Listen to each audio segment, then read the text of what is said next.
Hi guys, welcome back to another episode of Train Simulator Classic, TSC. Today we're going to be taking a look at the Central Pacific Railroad 460, Buffalo, and sister locomotive, Gorilla. This is made by Smokebox to go along with the rest of his 1860s,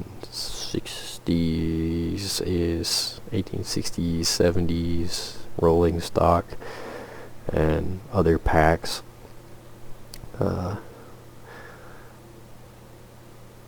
In my opinion, this is the neater of those packs too. Yeah, the Jupiter and the 119 they're neat packs, but if you've been into model trains or you've been in trains 2019, you've seen those locomotives done over and over and over, and they're nothing all that necessarily special. They're well done, but they're just not. They don't do it for me as far as uniqueness goes, as opposed to these. These are a little more unique, a little more different. These locomotives were built by Rogers in 1868, and in essence, they're a stretched 440. They're based off of Rogers' original 440. They essentially just stretched it out a little bit, added that extra set of drivers, beefed a few things up, but overall the locomotive is, at its simplest term, a stretched 440. Effectively making one of the first 460s in regular use in the United States, and a very nice looking locomotive overall. With the pack, you will get two different versions of Buffalo, one with a diamond smokestack and the other with a balloon.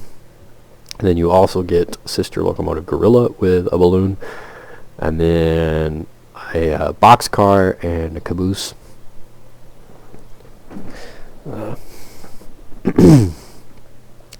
And this pack is available on Steam, so we're going to dive into it a little bit today. I think it's a neat one to take a peek at. So one of the first notable things, in my opinion, one of the first things that I noticed is the angled cylinders, which is, it's different. It's not something I know, it doesn't stand out like a sore thumb unless you're looking for it, but it's not something often caught either. It's just kind of a neat little detail, angled cylinders, but overall, these locomotives look really, really nice. Difference-wise, there's differences between the two Buffalo versions, but between the original build of Buffalo and the Gorilla over here, there's really nothing besides lettering, and I believe a couple details in paint, like the headlight here, I believe, is a different. Nope, even the headlight's the same. So I'm not going to go over the differences between these two here. Like I said, they're identical locomotives. The only difference you're really going to see is the name and the number. Color-wise and whatnot, it's all the same. Sounds are all the same. Matter of fact, sounds are the same on all of Smokebox's 1860s, 1870s rolling stocks. They'll use the exact same rolling sound, exact same steam. They're all identical. So I have my own opinions about that, but different story, different time. So up close, kind of the same opinion I had with the Jupiter pack that we looked at last time. The brass just, he kind of caught it right here with the Rogers. If you're looking at it from this angle, this is kind of how brass ages, this right here. But it doesn't capture on any of the other brass except for maybe the bell. The bell has kind of this faded, worn look too. I don't Maybe it's just a reflection of the trees. I don't know. But yeah, this is what brass does when it ages and gets worn and used. That's not to say you can't polish the snot out of brass and get this color, but realistically speaking, you won't see a locomotive this pretty in this time period. Maybe today you might. A Leviathan in Pennsylvania stays relatively clean, but yeah, I don't know. Like I said in the last video, I fiddle with black powder revolvers a lot, and in my experience, it really does not take much for brass to start changing. You can dirty this brass up just by running the locomotive down the track for a day. So the brass doesn't really stick with me, but the attention to minute details is really nice, especially this nice ornate headlight bracket. I really like this. This looks awesome. The headlight itself looks really nice. These are old oil headlamps, so they got the little they'll have a little lantern inside, a little oil reservoir, and a little flame. So that's kind of nice. It's very nicely modeled. They've got a nice graphic going on. It's a little blurry up close, but it looks real nice. Right about here. If you get up right on it, it kind of blurs out, but it's not too terribly noticeable. The sand dome, though, that's a nice model. I love the coloring. I love the detail. It's just very different. It's a very different era. I love this time period. It's a very ornate time period for steam locomotives in the United States and really across the world. We looked at that Greater Britain class for England. Those locomotives are not too terribly far off from this time period. England has a very ornate locomotives for this time period. The United States, a couple other countries, just really artistic, and it's captured pretty well here. I would say right here is really where it shows that artistic feature. Lettering on the name looks pretty nice. Again, with the steam dome, the brass, I don't know.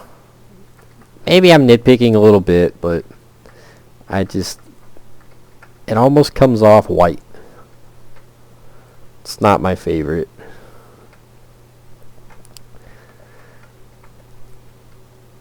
Another nice thing is a lot of times, especially in model trains, you see stuff like Bachmann. They make these 440s and whatnot.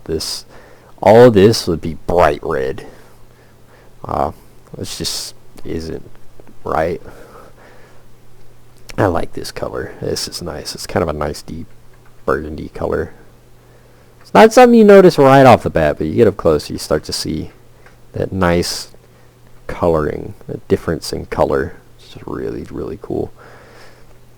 Of course, we got a nice gray boiler jacket. I believe it's supposed to be Russian iron, but that's a different debate for a different day. Russian iron is something that changes with different railroads, changes with differences of opinion.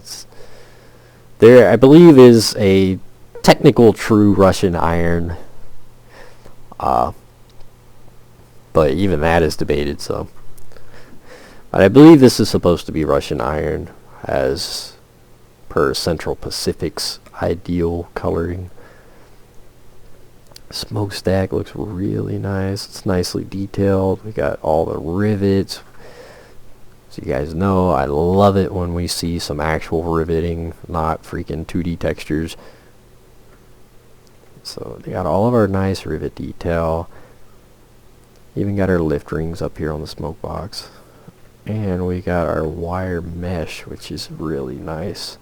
This is often a detail that's missed on locomotives like this, because this whole smokestack design is to catch cinders, because these are wood burners. And for those of you that have ever lit a fire, you know wood produces a lot of sparks, a lot of cinder, ash, whatnot.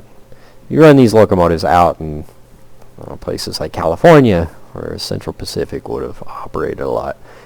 Those sparks would be a real quick way to catch a fire, light the country on fire. So that's the point in this design. But all too often the actual mesh inside is forgotten in this. That's what this mesh is for, is to catch those large burning cinders. So that's nicely modeled. It even has a nice natural look to it. It's not a perfect shape. So that's cool. This is nicely animated. It does have an inside valve gear and such, which is modeled. It's really hard to see. I have my shadows turned on. You turn your shadows off, you can easier. It is a little easier to see, but you kind of miss the realism if you turn your shadows off. So, you know, some people have to. Their computers run better without the shadows, but it does have the valve gear modeled inside. Like I said, it's really hard to see, but it is there. So, and it does function, which we'll try to see. It's actually historically correct. It is really hard to see and notice a lot of the interior detail of this locomotive, as it was in real life, because adding this second set of drive wheels really cramped the space up here. So it makes things harder to see, harder to notice. But it is all animated. It is all there. So nicely detailed.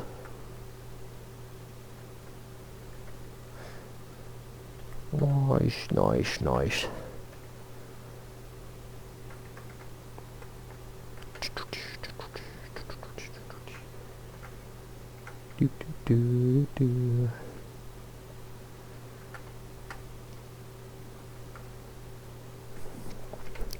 Now our wood load's kind of entertaining.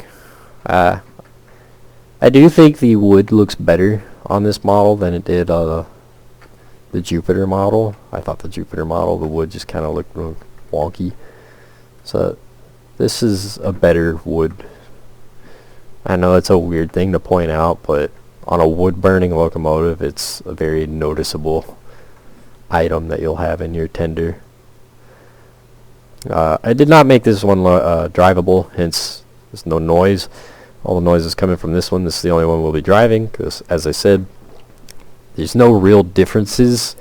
Sounds are all identical. Cabs are identical between these three. The way they run is identical, so there's no reason to go through all of them separately. It does have a nicely detailed cab, which you can see. You don't have to physically be in the locomotive to see the cab, which, you know, it's a nice little thing. It's the little things in life. Very nicely detailed tender with some nice art. It is a little blurry whenever you zoom in on it, but it's not too terribly noticeable. Nicely detailed undercarriage with your braking. These locomotives do not have brakes, as I don't think any of Smokebox's 1800s locomotives have any kind of brakes. All of your brakes are going to be using the J-bar and handbrakes. So we do have the handbrakes modeled on the tender, but that's the extent of it. Then our piping for our water lines. So overall, a really nice model. And then we have the second Buffalo, which, to my knowledge, the only difference that I could really notice is the smokestack. So you have kind of the the diamond here instead of the balloon. I don't know anything about the history on that. I just know that's what's included with the pack. Other than that, I don't believe there's any real differences. So again, it's a really nice model. I think his black texturing looks better than the brass. Again, the same story. Not hugely sold on the brass.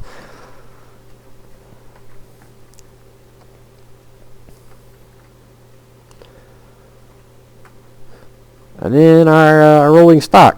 Like I say, you'll get a box car and a caboose, which isn't necessarily special. If you have any of the other packs, chances are you've got a box car and a caboose, but it is nice to have the rolling stock included, as well, these locomotives are very unique for Train Simulator in that they've got Lincoln pin couplers, so you can't mix and match with American rolling stock with these. You can't just throw them down with some of the standard Kuju stuff. So these are nicely modeled. They do have a nice undercarriage. However, unlike the locomotives, I think I pointed this out in the Jupiter video, with the cars, they do not have a 3D wood texture or a 3D wood model. The wood sheathing is not 3D modeled, it's 2D modeled, and it does kind of stand out compared to the locomotives, which it's a little nitpicky, I know, but I'm just pointing it out as I see it. But other than that, they actually look really nice. The lettering looks fairly crispy. Again, same story. They kind of blur it out whenever you get up close, but realistically speaking, you're not going to be up close like that. So, lettering looks really nice. It's not too bright white. It's got kind of a nice yellow hue to it.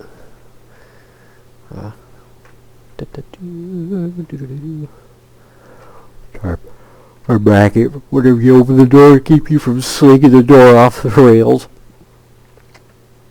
Which is actually modeled, which is nice. Doors nicely modeled. We even have our latch here.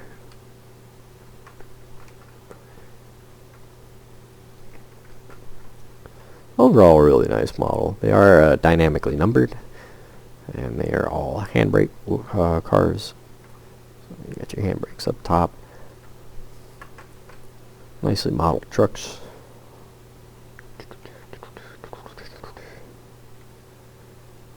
Lincoln pin couplers. There's our pin. Quick way to lose your hand. And then our caboose. Sad. The caboose we saw with the Jupiter pack, it's nothing really special per se. But you do get it. In case you don't have the Jupiter pack, you still have something to run with these. So that's nice. For those of you that didn't see the Jupiter pack, we'll do a close-up. It's a pretty nice overall model. The texturing is kind of hit and miss, as is right here. I don't really know what was going on here. I don't know if it's supposed to be painted. It's a very noticeable different color. I think it's supposed to be painted. That looks about the same brown as what we got going on the corners here, so maybe that's why that looks so off, because the floor here is not painted. But again, nicely modeled. One of the things I really enjoy about Smokebox's stuff is round.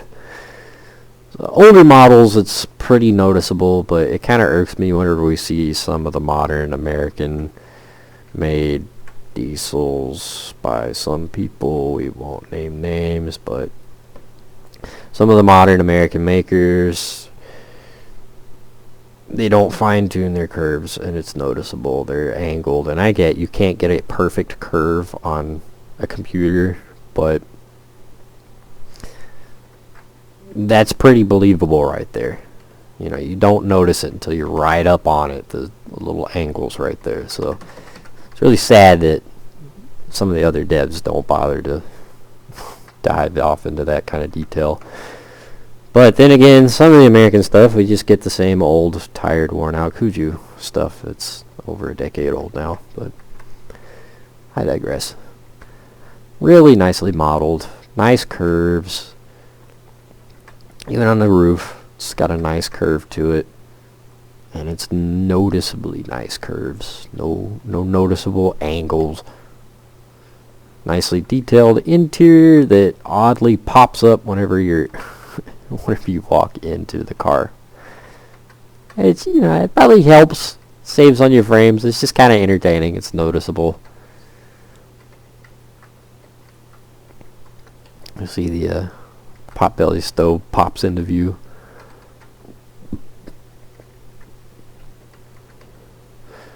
Overall, nicely modeled. Lettering looks nice and crispy. Numbering looks nice and crispy. So, yeah, we even have the rails up on the top of the car.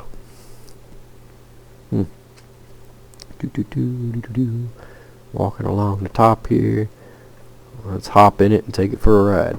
So, right off the bat, you can control whether you have realistic controls and rail adhesion. If it's raining or something, you can change that to simulate it being wet, dry, snowy, icy, whatever. Which is a nice touch if you're into that kind of realism. And of course the realistic feature, whether or not you want to run it with a HUD or run it the hard way. Whoops.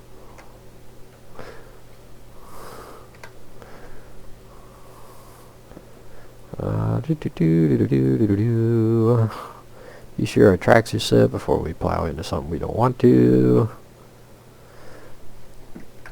So into the inside of the locomotive. Let me get rid of my HUD here. Pull up that one. Inside the locomotive is nicely detailed overall. Got a nice wood interior.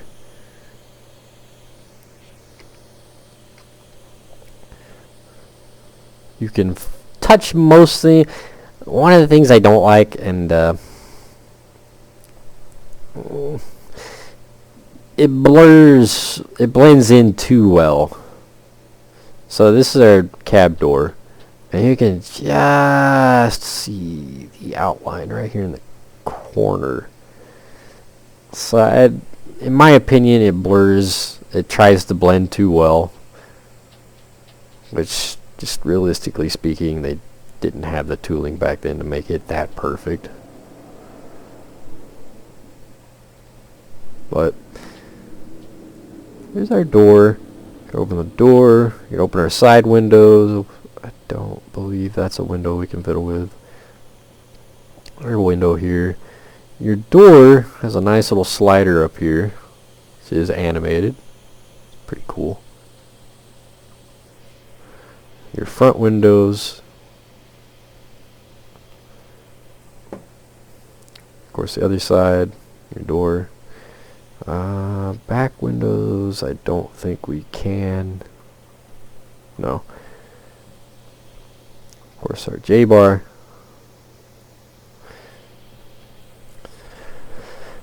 Feed water. The feed water tricock, which will, if you're operating your feed water system, it'll squirt a little water out the side here so that you can see whether or not it's actually pumping water. So our cylinder cocks, sander, of course our throttle, feed water heater, our tri gauges, since there's not a physical water level gauge. This is what you use to see where your water levels are at. So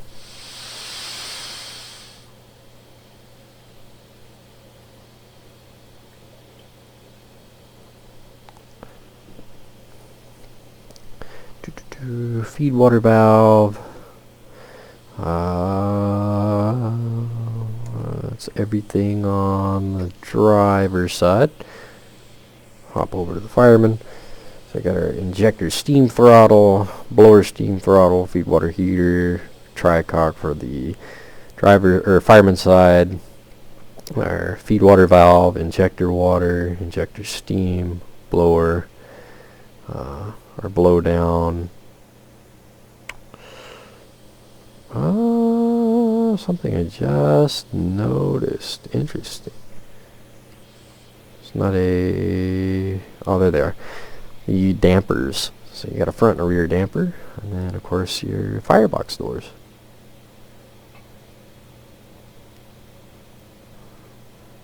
Choose the level by physically clicking on the fire.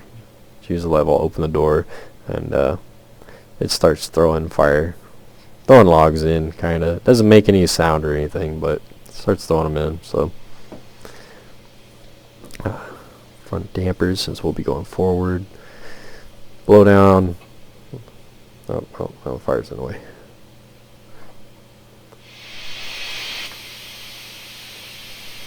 Blows right there. It is animated. The steam effect looks pretty nice. Overall, it looks pretty good. Go ahead and turn that off so that we can hear ourselves think. Smoke effects are fairly nice. They look pretty natural overall.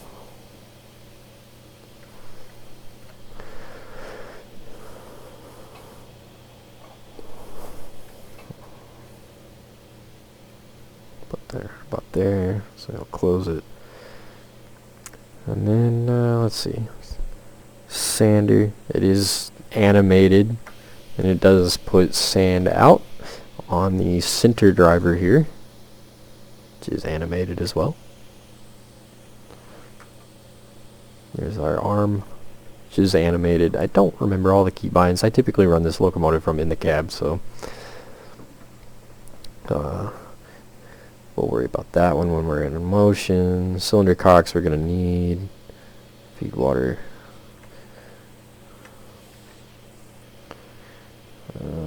Injector steam throttle, need that one open. Blower steam throttle, need that one open. Feed water here, open.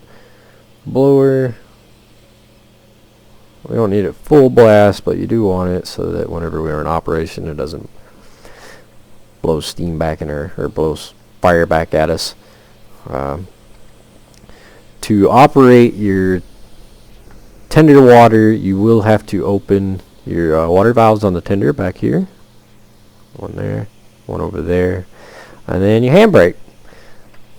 And then of course it's got the same whistle as, it's got the same whistle sequence thing as the other 1800s locomotives, which I made my opinion known there. I'm not fond of it. I get what was trying to be simulated here, but I'm personally not fond of it. I don't care for it. It doesn't really float my boat. But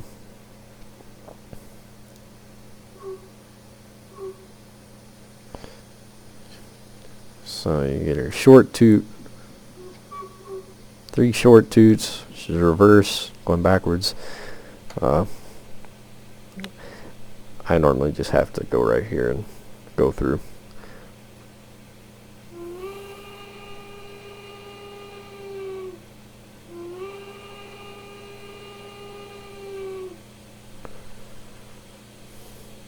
Let's see, is it that one? Yeah. 2 longs will go through and start releasing your handbrakes on the cars automatically. Go ahead and release that.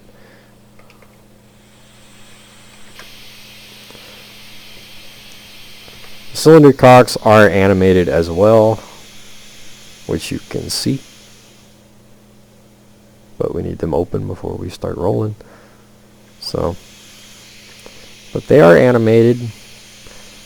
And it will swap front, rear, depending on where your pistons are at inside.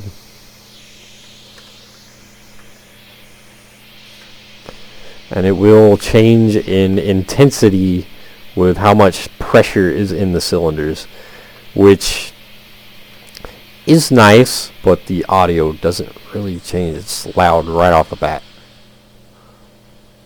which isn't my favorite, but Let's crack our throttle here, get us rolling.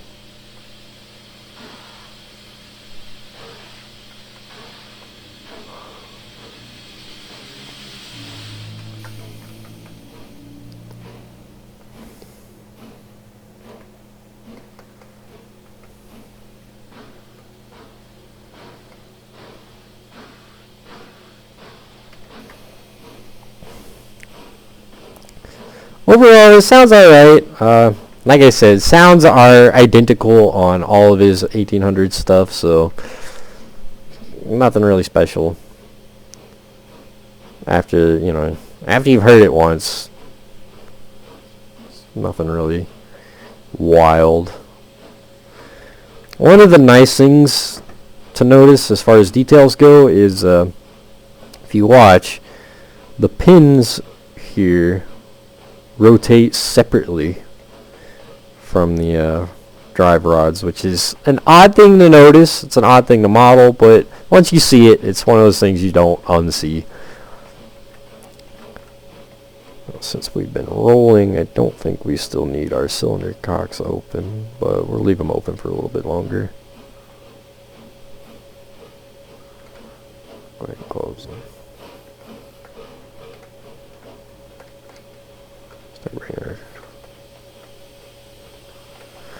As you can see, the valve gear is animated inside. You can just see.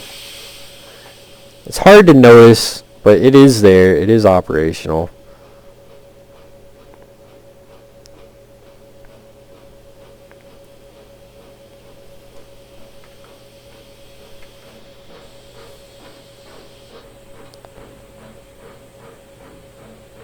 Actually, we gotta come back here. Which will open the water from our tender to the locomotive. Start bringing our reverser gear back before we outrun ourselves. And then open our try so we can see whether or not we're getting anything out of it. Feed water valve. We'll open our try over here for giggles and squiggles. And now you can just see it. Can't see it over here. Can see it over here.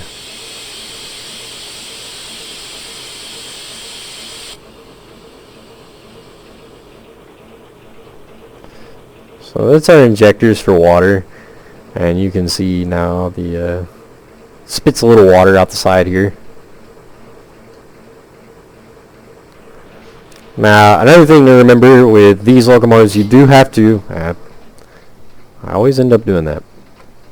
You do have to let the pressure on your cylinders bleed out. You have to close the throttle and let your pressure bleed out before you start adjusting your reverser. Otherwise, it'll slam it forward again.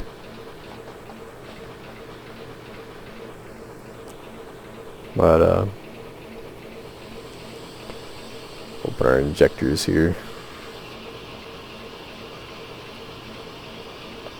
Build our fire back up.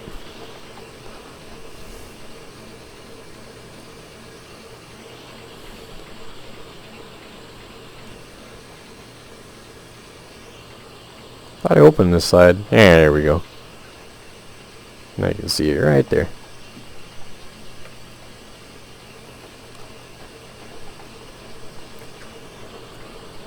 One thing you remember with just about all of the 1800s locomotives for train sim, for Smokebox anyway, you do have to be in motion for your water pumps to work, because that is your water pump right here. So obviously if you're not in motion, you're not pumping, you're not providing any pump pressure for your water, won't do you any good. So you do have to be in motion to use your water pump.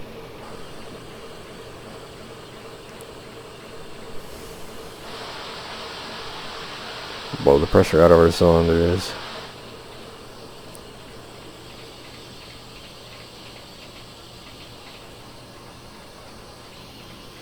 Pull our reverser back.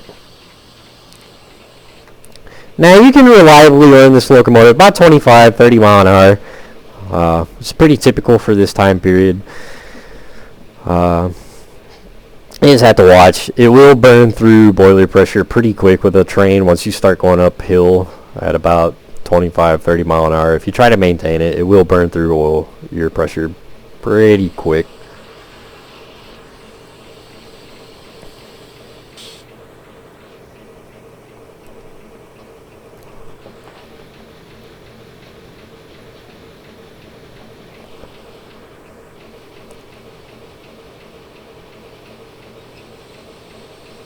There we go.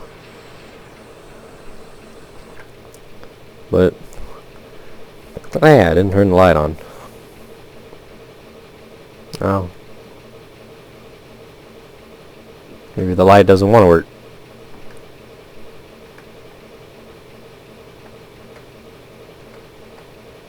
Nope. Headlight doesn't want to work. Okay. Well, that is what that is. We'll go ahead and try bringing this thing to a stop now. As I said, there are no brakes on these locomotives. You can go through the whistle sequence, which will go through and start setting the hand brakes, which I believe is 1. Your bell cord here.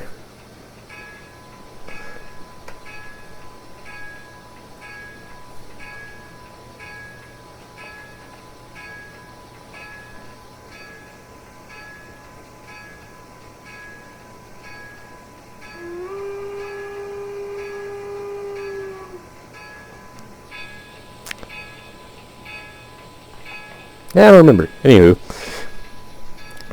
to start slowing this down the normal way, you put your reverser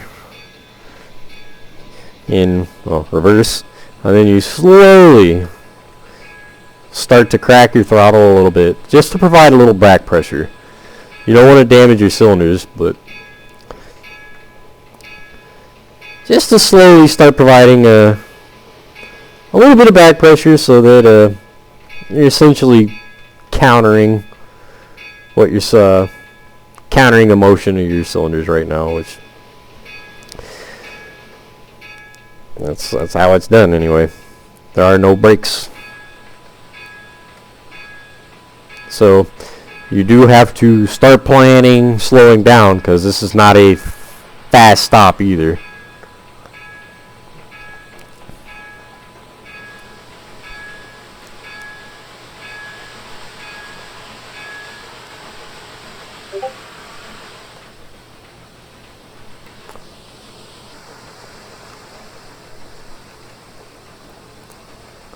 As you can see, we're slowing down pretty steady. If you want to speed it up, you can obviously start setting your handbrakes, which will stop us a lot quicker.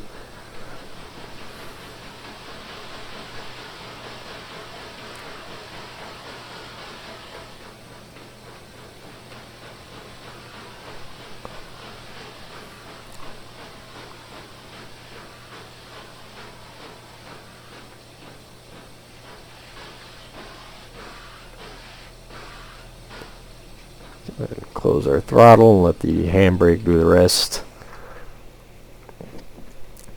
And boom.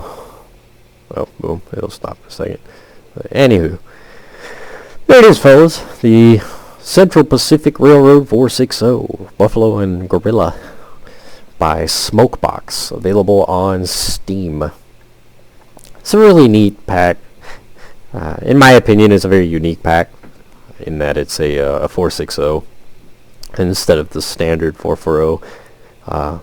Which, granted, I love the 440 design, but me personally, I'm more a fan of the Civil War and previous designs.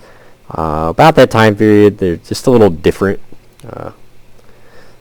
The Jupiter and the Union Pacific 119 locomotives we've seen 1,000 times over in the modeling world. It's, in my opinion, nothing really unique, but these locomotives here are pretty different, pretty unique, pretty odd. It's a design we don't typically think about from this time period. It says we're just overall a really neat one to check out. So if you haven't checked it out, do go check it out. It's well worth a look, I think. Especially if you're into this time period. If you like running these locomotives, you will absolutely love running this thing. That's about it I can say today. So hope you guys enjoyed the video, and I will see you guys next time.